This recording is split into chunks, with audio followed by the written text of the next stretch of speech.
There was that one place I always thought about, and I just wanted to be there with you. The place that no eye has ever seen, the place that no heart has ever perceived. I had a great feeling inside of me. Assalamualaikum warahmatullahi wabarakatuh. Perkenalkan, nama saya Kausar. Di sini saya akan menjelaskan mengenai materi saya, yaitu epidemiologi gizi. Adapun definisi dari epidemiologi gizi merupakan penerapan teknik epidemiologi dalam upaya memahami penyebab penyakit di dalam populasi yang terpajan dengan satu atau lebih faktor gizi yang diyakini sangat penting. Epidemiologi dalam ilmu gizi bertujuan untuk menguraikan distribusi, pola, dan luas penyakit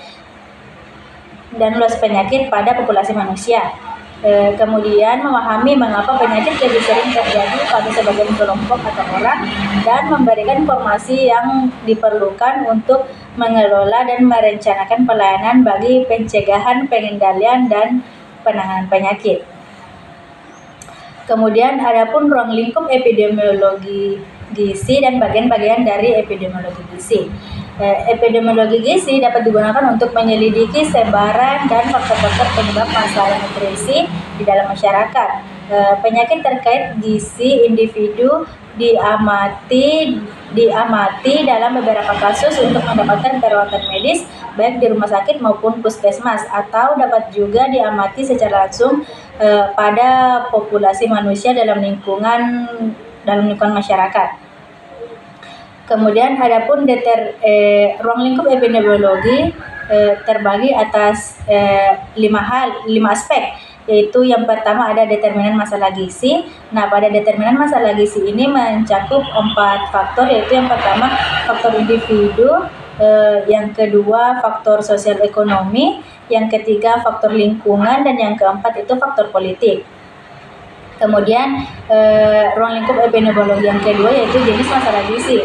Jenis masalah gizi ini itu ada malnutrisi, di mana pada malnutrisi itu ada defisiensi mikronutrien, yaitu kekurangan vitamin dan mineral, misalnya seperti kekurangan yodium, zat besi, dan vitamin A.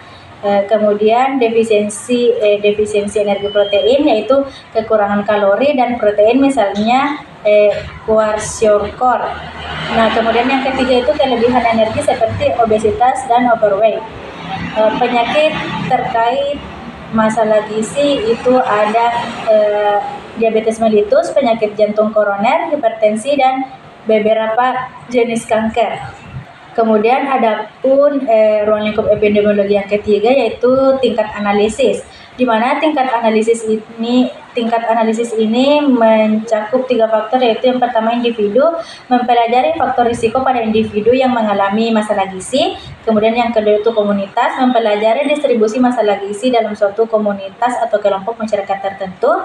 Dan kemudian yang ketiga itu populasi, mempelajari distribusi masalah gizi pada tingkat nasional atau global.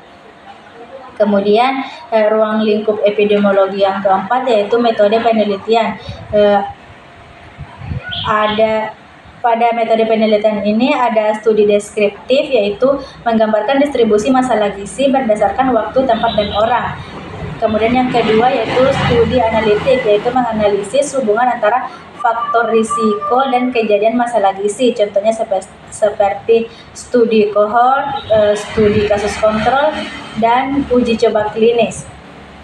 Kemudian ruang lingkup epidemiologi yang kelima itu ada penerapan. Nah, pada penerapan ini ada 3, yaitu yang pertama perencanaan program, evaluasi program, dan pembuatan kebijakan.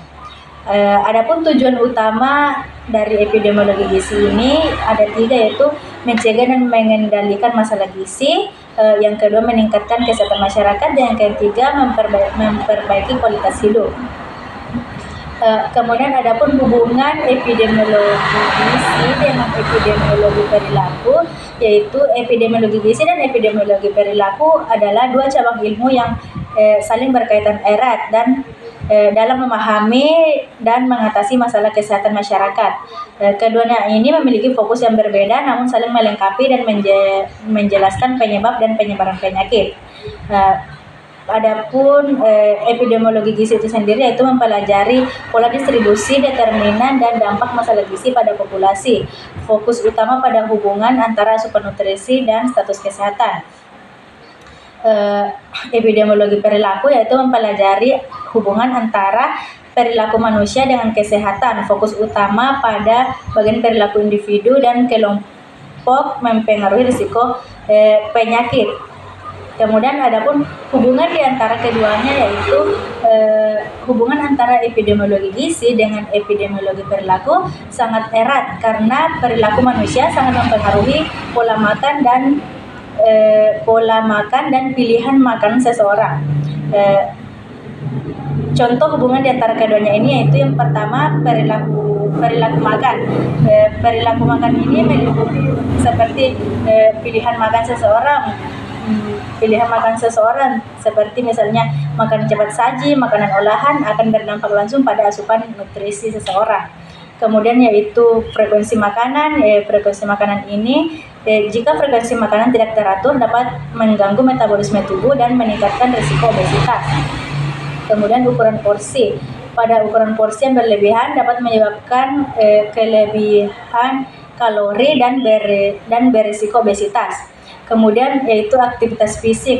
Aktivitas fisik seperti tingkat aktivitas fisik yang rendah dapat meningkatkan risiko obesitas dan penyakit tidak menular lainnya. Kemudian yaitu ada faktor psikologis yaitu stres. Stres ini dapat memicu perilaku makan yang tidak sehat seperti makan berlebihan atau memilih makanan yang kurang bergizi. Kemudian ada faktor sosial budaya. Pada faktor sosial budaya itu ada norma sosial tentang makanan dan pola makan yang dapat mempengaruhi pilihan makanan seseorang. Kemudian ada status sosial ekonomi. Pada status sosial ekonomi yang rendah seringkali dikaitkan dengan keterbatasan akses terhadap makanan bergizi. Nah, kemudian adapun contoh kasus mengenai epidemiologi gizi, contoh kasus yang saya ambil yaitu obesitas. Kita harus memahami mengapa obesitas menjadi masalah kesehatan yang serius di banyak negara. Epidemiologi gizi akan melihat pola konsumsi makanan yang tinggi kalori dan serat rendah, sementara epidemiologi perilaku melihat faktor-faktor yang mempengaruhi pilihan makanan tersebut seperti iklan makanan cepat saji, ketersediaan makanan sehat, dan norma sosial tentang makanan. Sekian dari saya, kurang lebihnya mohon dimaafkan. Assalamualaikum warahmatullahi wabarakatuh.